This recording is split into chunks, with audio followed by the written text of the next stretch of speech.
On the point of the former president, he did respond to President Biden's speech, and he called it, quote, political theater. What is your response? Well, it looks like he saw the speech. I guess that's good news. Maybe he learned something about what it looks like to meet the moment in the country, to meet the moment where people are hurting.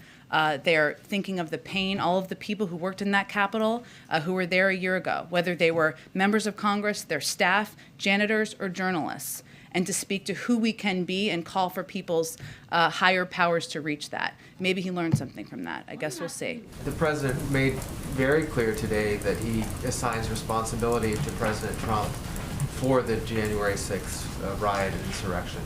He didn't really talk, though, about what consequences he thinks the former president, I should say, should face.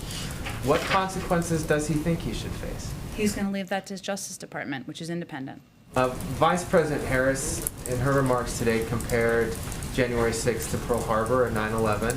Can you elaborate on what the thinking was behind that comparison? She's faced some criticism, especially in conservative circles, for that.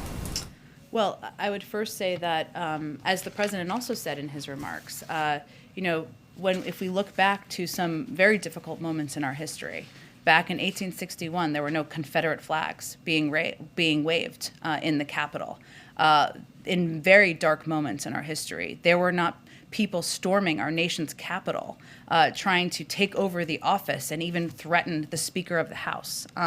So instead of, for those who are being critics of the Vice President's remarks, I think instead of focusing on or analyzing comparisons of moments in history, I would suggest that they be a part of solving the threat to democracy that occurs today, that is happening today. And they are using this as an excuse not to be a part of that.